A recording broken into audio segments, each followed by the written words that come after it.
ESPN 94.1 FM and AM 930 present The Drive. It is Friday, July 22nd. Your drive begins now on ESPN 94.1 and AM 930. I'm your host, Paul Swann. Thanks for tuning in. We're spending the hour with you, taking your phone calls at 877-420-TALK, 877-420-8255. Our toll-free number is, of course, 877-420-TALK. And the text line, 304-396-TALK, 304-396-8255. So you've got all the numbers now. You know how to get a part of the program. It's Friday. That means nobody's working today. Nobody's working for a few more weeks anyway. In these summer months, nobody's working. I'm sure a lot of people right now are heading. If you're listening to the show live, we've got 9th Street Live in downtown Huntington. That takes place here every Friday during the summer months, and Shalem is performing tonight at 9th Street Live. So I'm sure a lot of you are, if not already there, you're on your way. So nobody's working on a Friday. That's okay. We'll be done working here after the show. Until then, we've got, I think, a lot to get into today because we're going to talk a little bit about the TBT. You know, that's coming up on Sunday. Now, I'm not watching the first two games. I'm not interested. No. Once we get into Heard That and Best Virginia, I'm in. Yeah, sure. I'm not that much need of content on a Sunday to watch teams that I have no idea what they're about. I haven't done the research just because I don't really care. But when it gets to tip-off time for Heard That at 5 on Sunday, I'm going to be there. Marshall men's basketball team is going to be there supporting the Heard That alum. And then Best Virginia is going to be at 7 o'clock. We've got those games Sunday right here on ESPN 94.1 and AM 930. So that's my sports for the weekend. The TBT on a Sunday night. That's my sports. Yeah, we got baseball action this weekend. The Pirates are back in action, and we're going to have those games for you as well. But, yeah, that's it. It's get into the yard, cutting grass, getting stuff done, because here in a few weeks I won't have Saturdays off until March maybe, April. I'm not going to have – yeah, my weekends are gone. After the next few weeks, my weekends are gone. I won't be able to get anything done, so – no time to watch anything except on Sunday night. Heard That. I will listen a little bit to the radio, catch a little bit of the game, but it's yard work, it's things around the house, it's errands, it's things of that nature, and it's say goodbye to your summer. We got football season coming up here in the next few weeks. High school as well, NFL, college. I know we talked a little bit about yesterday, NFL, the Cincinnati Bengals. It's going to happen. We're going to find out soon. There's going to be a new name to Paul Brown Stadium. It's going to be something that incorporates Paul Brown Stadium's name into the new sponsorship. It will be, well, the Heinz ketchup bottles are apparently, the Heinz Red Zone's going back in Pittsburgh. So no Heinz Field at Paul Brown Stadium. That's not happening. I was hoping for that. I wanted that so bad. I wanted the catch-up bottles at Paul Brown Stadium. I did. I desperately wanted to see those go up just because it would irk people. Maybe Heinz Field at Jones C. Edwards Stadium. That's leading me to the question here. When do we get to the point where we're going to have naming rights up for Jones C. Edwards Stadium? I mean, could you incorporate a sponsorship into Jones C. Edwards Stadium name? I mean, do you want to keep Jones C. Edwards Stadium name and then add a sponsor to it? Or do you just want to go out and just bid this thing out? It is sign of the times. You're looking for new streams of revenue. You're going into a new league. Is it about time to look at naming rights and think, okay, how much can we get for a certain period of time for the naming rights of Jones C. Edwards Stadium? What can we do here? Now, I'm going to be honest with you. That might be heresy for a lot of people. Like, wait a minute. We're not getting rid of Jones C. Edwards' name on the stadium. How big's the check? That may be heresy for some of you. Honestly, how big is the check? Is it a few $100,000? Probably not. Are we getting several million over a certain period of time? Probably so. I would do it. I would name the stadium. I'd name the field Heinz Field at Heiner's Stadium. Heiner's Bakery Stadium. I would do that. I would do Heiner's Bakery Stadium. Heinz Field at Heiner's Bakery Stadium. Or just Heiner's Bakery Stadium. Seriously, think about it. Would you encourage Christian Spears, Marshall's athletic director, and Brad Smith, the president of Marshall University, to pursue naming rights to Joan C. Edwards Stadium and open those up? Now, you could do something nice to honor Joan C. Edwards. Sure, you could do something like, there's something you could be able to do. But I'm here in 2022. I'm looking at name, image, and likeness. I'm looking at revenue streams that need to go up. I'm looking at trying to compete to stay relevant. You're in a new league. You want to be relevant in your new league, and you've got a lot of things to pay for. Naming rights, I would look at seriously. It's not just for the pros. I think you could make some money and pay for some things here. You'd have to find a great sponsor. Make sure it's a significant deal here. I mean, now we're not going to have hundreds of millions of dollars in this deal. Let's be realistic, but we could find something and have I mean, look, you have Mountain Health Arena. They're paying money for naming of the arena. Why not look at Joan C. Edwards Stadium as a place that could bring in some extra revenue with naming rights? I would do it. I know it might rub some of you wrong that I'm even suggesting that, and that's fine. But I also am asking the serious question, how much is the check? How much is the check for the naming rights? And I would go one step further. And then, again, this is going to be heresy for some of you, and that's all right. How about naming rights to the Henderson Center? I mean, Cam Henderson, significant factor in Marshall athletics, and you want to find a way to honor him, but how much is the check? How much are you going to get for the naming rights? I would seriously look into that. I would find a way to make some money off of naming rights of the stadiums. And then either you incorporate the sponsor into the name of the arena or the stadium, or you just flat out, okay, it's named after you, and that's how much this is going to cost. And I would write down a number, and if you can make that deal happen, I would do it.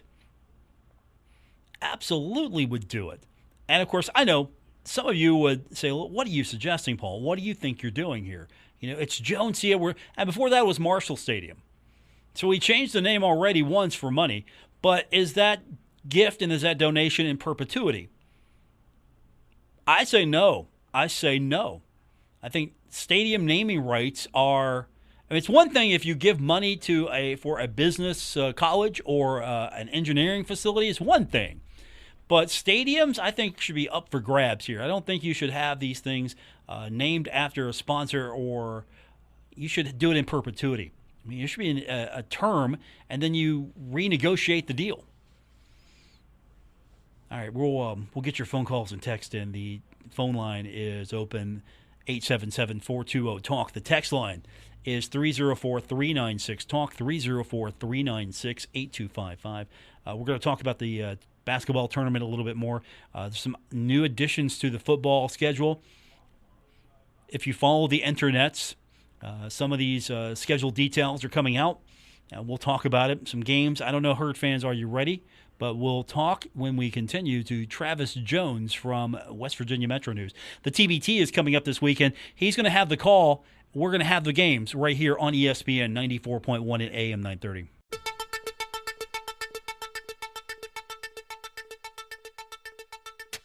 This is The Drive with Paul Swann on ESPN 94.1 FM and AM 930. Welcome back to the Friday edition of The Drive here on ESPN 94.1 and AM 930. Coming up on Sunday, we've got Pirates baseball, and then at 5 o'clock, we're going to have two games from the TBT. It just so happens we're going to have Best Virginia and Herd That. Hopefully these two teams will win, and we'll have that game on Tuesday. And to tell us a little bit more about the broadcast and the tournament itself, want to welcome to the show from Metro News, Travis Jones. And Travis, you got the call of some of the most exciting basketball going on in the state, and this thing just keeps getting bigger and bigger and bigger, and here we are. I think I'm more excited for it this year than I was last year. Yeah, it's interesting, Paul. Last year, of course, this is certainly not the first 2 years for this tournament, but the first 2 years that I think most West Virginia basketball fans were able to witness it in person. And, of course, last year we had the unique opportunity to have the double regional in Charleston because of COVID. So, we saw a ton of basketball, only 7 games this time around. But, Paul, walked away from that last year, and I was really surprised at the level of basketball that we saw last year, because you get this type of tournament and you get some of these guys that are 28, 29, 30 years old, and you think, how much do they have left? And, is this going to be kind of geezer basketball? And, walking out of that last year, I mean, we saw some guys in Charleston last year that you're like watching and thinking, how are these guys not good enough to be in the league? So I'm excited too. I was really impressed with you got to love the Elam ending. That was exciting. Yeah, it was people that missed out on it last year. They certainly don't want to miss out on it again this year because it's going to go away from Charleston for a couple of years. So this will be your last chance here in at least a handful of years to watch this tournament. Now, one of the fun things is that if you can't get to Charleston, you can't watch the game. Of course, we got you covered. You're going to be calling some of the action, and it's situated where the matchup we all want can happen if Best Virginia and Herd That can make it happen. I don't know if you want to try to see if you can get them in the championship game, try to stack it this way, the way it's seeded. But no matter what, I'm hoping that one of these two teams are going to be in the second round. But that matchup, looking ahead, I think that's the dream matchup. That's the one we all want to see. It is. So, Paul, what I think happened is, they seed this tournament, but it's not the NCAA tournament. I mean, let's be honest. They're giving away $1 million, so they're trying to sell tickets. And I think last year they went in putting Best Virginia, and Herd That on opposite sides of the bracket with the hope of what you just said, getting those two teams in the finals with the winner going on to the regional or to the finals in Dayton, the final tournament in Dayton. Well, what happened last year? Didn't happen. So I think that the TBT folks kind of learned their lesson there, and they're moving they're moving that potential matchup now back to the semis on day 2, which again, looking and prepping for this game, it's not a foregone conclusion that we'll get a West Virginia Marshall matchup on Monday or on Tuesday either. Both these teams are going to have challenging openings. So that's kind of the balance. Do they want to put Herd That and Best Virginia together in the first round to guarantee that game and then automatically know you're losing one for Tuesday and potentially Wednesday night?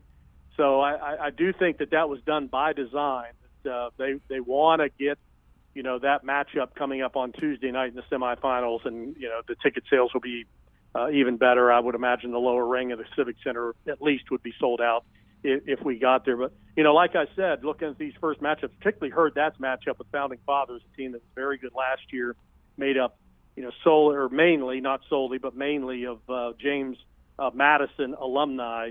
They look pretty stacked. But I tell you, this Gay Elmore has been around a long, long time, and I know he's watched this tournament meticulously and figured out what are some of the pieces that you have to have, whether they're former Marshall players or whether there's some other guys that they went out and got this year to try to help their roster and help their scoring. And certainly John and Stevie Browning can't do it all. So I really like Herd That's roster this year. I really like what they've done. The fun thing about this first-round matchup, of course, Marshall just joining the Sun Belt, so is James Madison. So already we have something that can maybe give both fan bases something to go after each other. This one might be more intense than we first thought because new league, new membership, new rivalries hopefully be forming, and this might be the start of a great relationship between Marshall and James Madison. Yeah, absolutely, and a natural fit, honestly, too. Considering the geographic, and today in conferences, if you can get any type of geographical, relationship with a team, then that's saying something. When we're seeing, teams on the West Coast being a conference now with teams on the East Coast. So yeah, when I look down this lineup at this James Madison team, they call them the Founding Fathers. A couple of guys that really stood out from last year. Ron Curry is an outstanding shooter, 6'4". He's a JMU kid. He had a tremendous tournament last year, as did A.J. Davis, one of their posts. And they also went out, during the offseason and picked up a couple of non-JMU players. Although, looking at their roster, they're more James Madison-esque than most of these alumni teams. But they did add a couple of players, Cordero Ballard, who Marshall fans might be familiar with. He played at Morehead State and then wrapped up his career at South Carolina Aiken. And then they got Desmond Ringer, who started out as a Gamecock at South Carolina and then wrapped up his final season at Mercer. So, again, the seedings are set up for Hurrdat to get past his first round and take on the winner of West Virginia and the Virginia team that they're playing. But certainly, like I said, I think both teams, anytime you put $1 million carrot out there, you're going to get maximum effort from all these teams. Let's talk about that matchup, Best Virginia taking on Virginia Dream. I think if all things go well, Best Virginia is going to make it to the Sweet 16. I really think that this is a loaded team. This is a team that it plays like it's a Bob Huggins coach team, so you know what you're going to get. I was surprised they couldn't make it further last year, so this might be the year that this team punches through and gets out of Charleston. Yeah, Paul, it's interesting. I thought last year's TBT team kind of reflected a little bit like West Virginia's current team, and that was they were very good defensively, but it came to, they had a cold night shooting in that second game in Charleston, and that knocked them out. And I think that's going to be the same with this team. You look, there are 4 guys that aren't on this team. They were on this team a year ago. So you worry a little bit about the scoring. John Flowers, obviously, is their best three-point shooter. Now with Nate Adrian not playing, so he's going to have a very good game. You worry about a little bit about the boards. Kevin Jones is going to have to give you 8 or 9 a game. I think West Virginia fans are interested to see, how much does Evan Ebanks have in the tank? Former NBA guy, but he's 32 years old now. So I'm curious to see at what level he can perform. And, again, I thought they did an outstanding job of going outside the WVU family and picking up some interesting guys. Jamel Morris, the kid from Glenville State, who was the Mountain East Conference freshman of the year at Glenville and then finished his career at Fairmont State. He was probably the 3rd best player on that team last year, at least from the performance standpoint. And then they got Tanner McGrew, the 6'8" player from West Virginia Wesleyan, who was a double-double machine at Wesleyan in the MEC and has had an outstanding career overseas. And then their latest addition is just a great shooter, and Timon Scruggs from West Virginia Tech down in Beckley. He played for James Long, the West Virginia head coach. So, yeah, Paul, it's interesting. They add these guys, and then they have very short time to play. They only have one exhibition game. So I think that is another aspect of this to see how it all melds together and how quickly it can meld together against pretty good competition. Travis Jones joins us from Metro News. Now, as we mentioned, we've got the second half of Sunday action. After baseball, we're going to have the first game at 5 o'clock, heard that, Founding Fathers, and then we're going to have the matchup between Best Virginia and Virginia Dream. So this is an opportunity for fans who can't come. They can listen to it on the radio. And this is, second year you guys have done this, carried these games, and I know a lot of fans were appreciative of it last year. Yeah, when we do them all. So, folks, if there's not and I know in West Virginia, a lot of the affiliates are carrying Best Virginia the Herd That games, and understandable. But all of them will be streamed also at WVMetronews.com. And yeah, it was Paul, we did it last year, and as I mentioned, it was a double regional, so there were 14 games.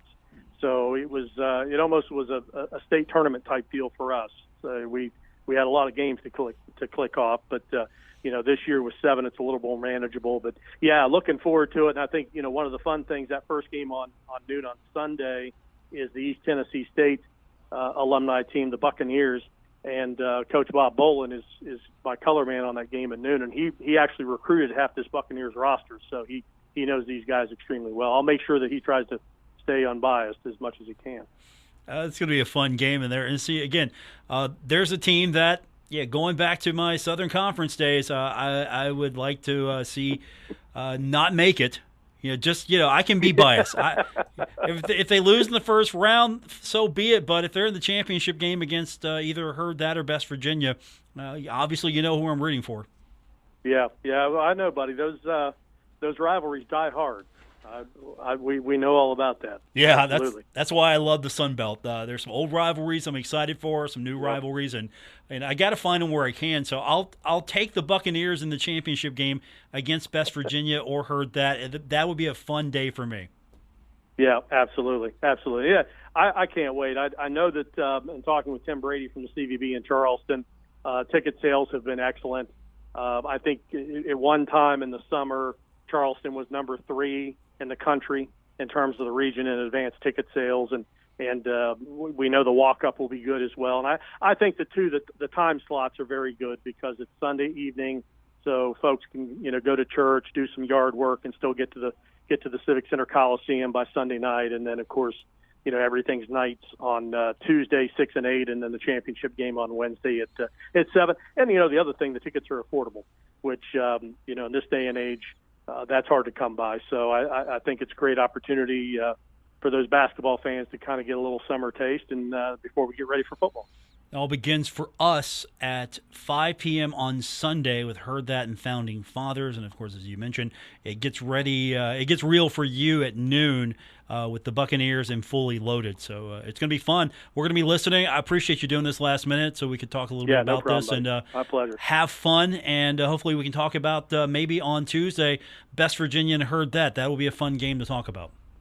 Sounds great. Look forward to it, Paul. Have a great weekend. Thanks for having me on your show. That is Travis Jones from Metro News. The tournament begins on Sunday. We'll go at 5 o'clock with Herd That and Founding Fathers, and then it'll be Best Virginia taking on Virginia Dream. Hopefully we'll have a game on Tuesday to talk about between Best Virginia and Herd That. We'll open up the phone lines for you at 877-420-TALK, 877-420-8255, and the text line 304-396-TALK, 304-396-8255. More coming up on this edition of The Drive on ESPN 94.1 and AM 930. Do you like the show and you want to make your own? Well, let me tell you about Anchor. It's free. There are creation tools that allow you to record and edit your podcast right from your phone or computer. And now you can even add any song from Spotify directly to your episodes. The possibilities are endless for what you can create. Now, Anchor is going to distribute your podcast for you so it can be heard on Spotify, Apple Podcasts, and many more. And you can make money from your podcast. No minimum listenership needed. It's everything you need to make a podcast in one place. Download the free Anchor app or go to anchor.fm to get started. We're taking Paul Swann everywhere. Download or subscribe to The Drive with Paul Swann on Apple Podcasts, Spotify, or wherever you get your podcasts. Our Friday text line is 304-396-TALK, 304-396-8255. Welcome back to The Drive on ESPN 94.1 and AM 930. I'm your host, Paul Swann. Let's talk football. We've got that coming up here in a very short time, and we're finding out more and more. We got a few more future opponents. If you scour the internets like we do here on a daily basis, looking for every bit of knowledge we can grab, the interwebs have reported that there are a couple more teams on the schedule. Now, future opponents. And, if you ever check out fcschedules.com, that's a great place to start. always a great reference tool. Hey, who's Marshall playing? You can go look at that real quick, and you can see in the future. FC Schedules is reporting and showing that Middle Tennessee is going to be on the 2026 season schedule. So, hey, you're going to play them, and I like it to a degree. I don't hate it. Is it my favorite? No. Is it terrible? No. It's not terrible. It's not my favorite. So you got Marshall and Middle Tennessee. Things would have worked out. That would have been a MAC school. And then you would have had some in the media complaining about playing a MAC school.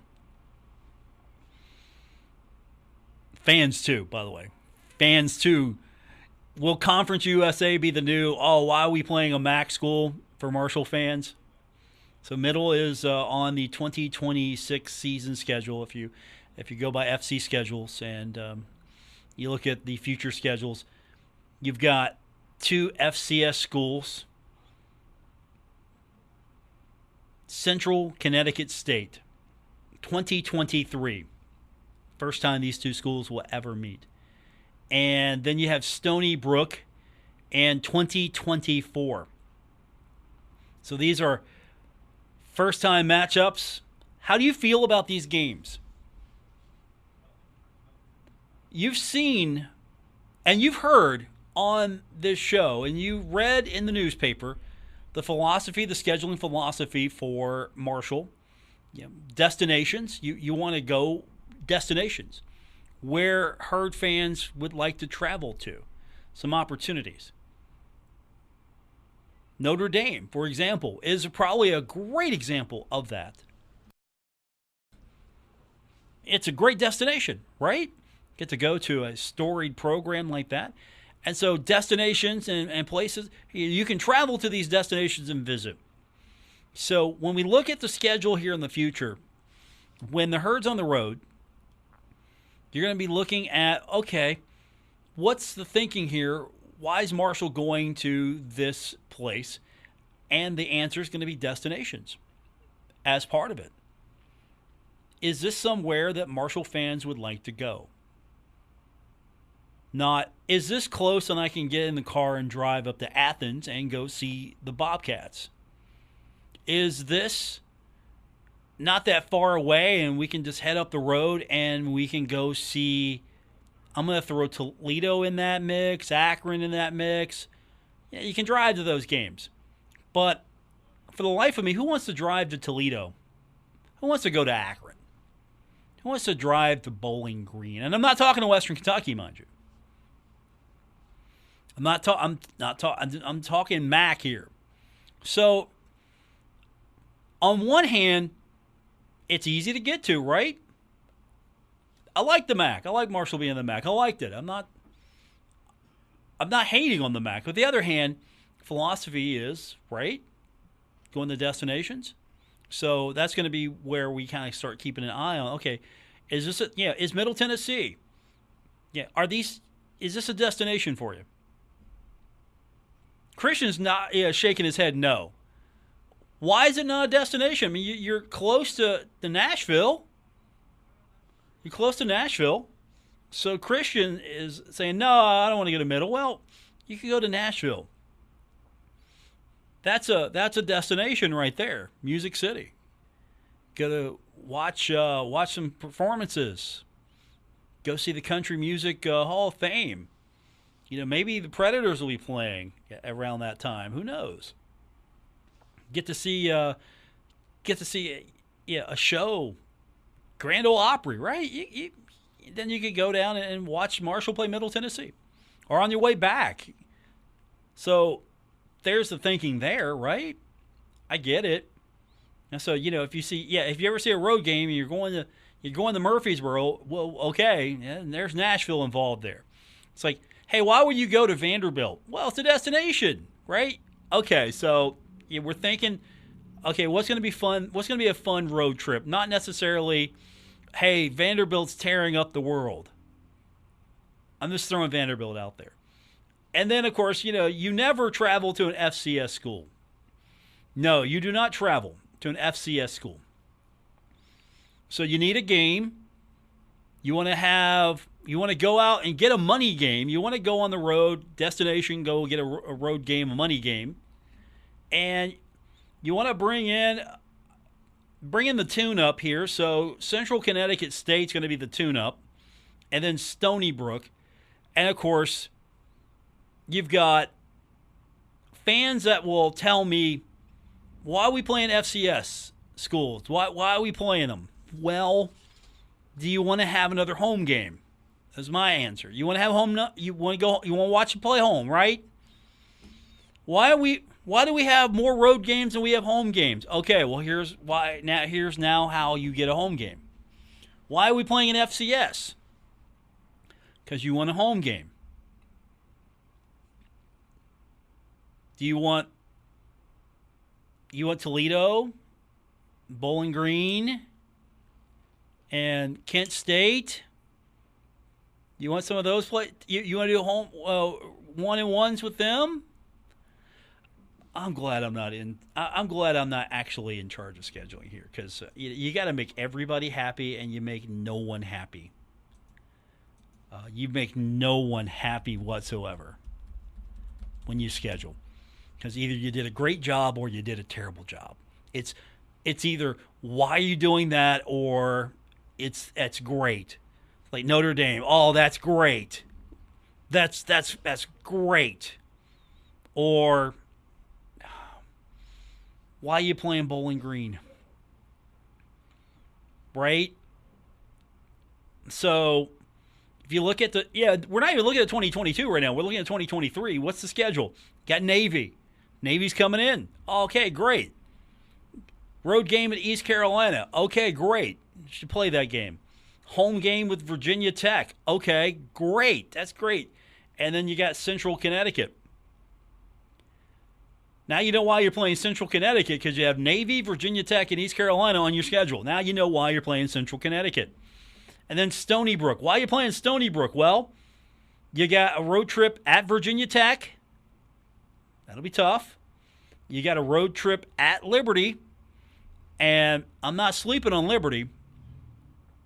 You play host to Western Michigan. You need a home game. Stony Brook's your home game. And then 2025, you have Army, home. East Carolina, home. Ohio, home. And then you're at Western Michigan. So you're returning that game. So you got 3 home non-conference games. 2026 is going to be here's 2026. Here's why. Here's why Middle Tennessee is on 2026. Because you're at Penn State, you're at Army, you play host to Liberty, and then you're playing Middle Tennessee. And there's an option that could be played somewhere else, right? You just gotta play with this stuff. And 2027, you got Bowling Green, Boise State, and you're at Ohio. Those are the future non-conference opponents for the Thundering Herd. So, as a Herd fan, do you like where you're at now, and are you hoping it gets better, different? Text lines 304-396-TALK, 304-396-8255. You can find me on Twitter as well, at Paul Swann. And really, we're not going to see truly what the scheduling philosophy looks like until we get past a lot of these games, because this future schedule here is not, really open until down the line here. It's 2022. We're not going to see really what the schedule philosophy will look like here until down the road, because there's already so many holes that have been filled. But you got to have a home game, right? So you Stony Brook it is. And you have to have a home game in 2023. So you have Central Connecticut. Probably not a road game that was available that was enticing enough. So, hey, Central Connecticut. And then, 2025. I mean, once we get to 2025, Army at Western Michigan, East Carolina, Ohio. Not an FCS school on that. And then 2026, Penn State, Army, both on the road. Liberty and Middle Tennessee. No FCS there. And then you might have an opening for one in 2027. But again, you're going into a new conference. You had to adjust some things at the same. And keep in mind also, you had to adjust some things because, well, you have Appalachian State as a guaranteed game now. So you have to adjust some things. I'm not hating it. I'm not hating it. And honestly, I mean, Stony Brook could be a monster in 2024. We don't know that. Central Connecticut. But I'm sure I'm going to hear from you as in I'm not excited for Central Connecticut. Okay. You think Penn State's excited for Marshall? I'm not excited about Stony Brook. Okay. You want a home game? You want to be on the road a lot, or you want a home game? And that balances it out. Phone line is 877-420-TALK, 877-420-8255. Text line, 304-396-TALK, 304-396-8255. More coming up. It's The Drive on ESPN 94.1 and AM 930. This is The Drive with Paul Swann on ESPN 94.1 FM and AM 930. We're wrapping up today's edition of The Drive on ESPN 94.1 and AM 930. Getting you set for your weekend. Hope you're really having a great weekend.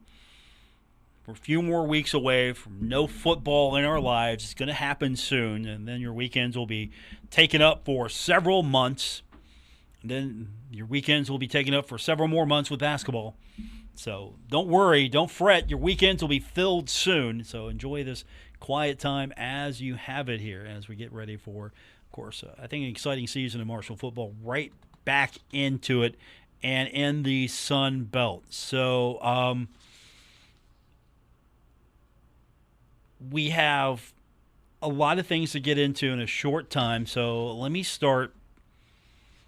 This isn't directly football or basketball related, but it does impact Marshall athletics in a way because you have a board of governors that makes decisions for Marshall University.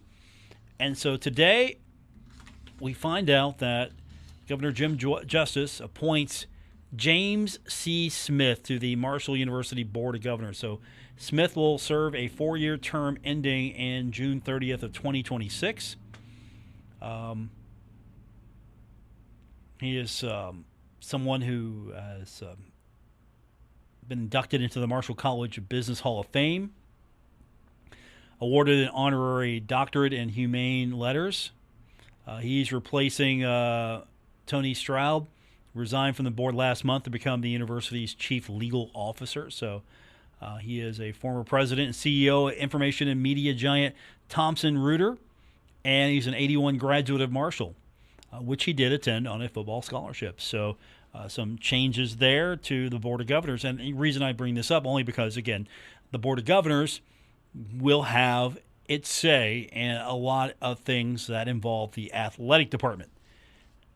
So you always want to keep an eye on who's in the Board of Governors and where they might go with a few things. So as I said, it came into play about a year or so ago. It came into play, and it comes into play when you're trying to build a baseball park, you're trying to hire a football coach, you're trying to hire an athletic director. So these things do come into play. I don't know if you're heading up to Charleston, if you're looking to catch some baseball. If you are. It's probably because today is the final day of Corey Bird's odyssey as a baseball player, former Marshall baseball player and current Charleston Dirty Bird, retiring after today's game. So he's calling it quits or retiring, moving on to other challenges. Hopefully some Herd fans are going to be in attendance tonight, cheering him on. I know there'll be some Herd fans in attendance on Sunday at the TBT cheering on Herd that. So make a week of it in Charleston. Think about it. The Dirty Birds, despite having lost when they were the West Virginia Power, the actual, hey, we are a affiliate of a team, I think you're seeing some good baseball being played here. Some interesting players. And it's a great outlet for guys maybe like Corey Bird, give it a final go and get a chance to go. So it hasn't been bad baseball in Charleston. I will say that. It's been pretty good. There's some good stuff being played. Speaking of baseball, we've got Pirates baseball back in action for you tonight. It's a homestand, 3-game homestand against the Miami Marlins. And we go on the air at 6:40, 7:05 first pitch right here on ESPN 94.1 and AM 930. Former Marlin Zach Thompson on the mound tonight for the Pirates. He's been doing better. His ERA is down to 4.09. He could get that down if he has a good performance tonight. So he is on the mound tonight. And Braxton Garrett on the mound tonight for the Marlins. As I mentioned, 6:40 airtime, 7:05 first pitch right here on ESPN 94.1 and AM 930. And, of course, on Sunday we'll have Pirates baseball in the mid-afternoon. And then after that, we're going to have the TBT. We will go on the air at 5 o'clock. Heard that, taking on Founding Fathers. So if you got to be away, you got to be away from the TV. And see, that game's on ESPN3, so I don't know how many of you can actually watch it, just depending on your setup. So I believe that's on ESPN3. So since it's on ESPN3, if you want to catch the game, an easy way to do it is right here on ESPN 94.1 and AM 930. Just keep that in mind. That's a good option for you as far as being able to follow the game. You might want to go out and cut grass on Sunday. At 5 o'clock, it might be cool enough to cut grass on Sunday at 5 o'clock. So you can go out there and you can listen to the game. We'll be streaming it, by the way, as well. So don't forget, download the app. If you haven't already, the best way to do that, here's the easiest way to do that. You could go to the App Store and try to search for it. And if you can find it quick, that's great. That's an easy way to do it. But an even easier way is you can go to our website at WRVC.com. We've got the links right there on the front page. So if you click the link to either Android or iOS devices, whichever one you have, you can get the link to the store and then you can download it there.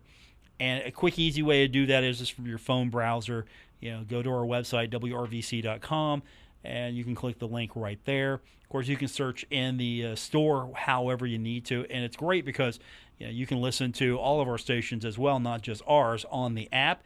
And you can also get the podcast on the app. So you can listen to the show live in the app.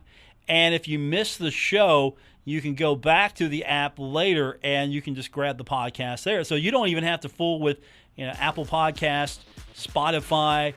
You don't have to fool with any of those. If you have our app, you just go to the front page and then you see where the menu bar is on the top left. Menu bar is on the top left. And then you open that. And you get all these other options, including podcasts, and you can go and you can listen to the podcast of the show anytime right there in the one app. It's great. You should download it. It's free, and you can listen to the show live if you like. And that's going to do it for this edition. Thanks for tuning in. I want to thank our guest, Travis Jones from Metro News. He'll have the call of the TBT on Sunday. We go on the air at 5 o'clock with Heard That, taking on Founding Fathers. Back on Monday, we'll do it all over again right here on ESPN 94.1 and AM 930.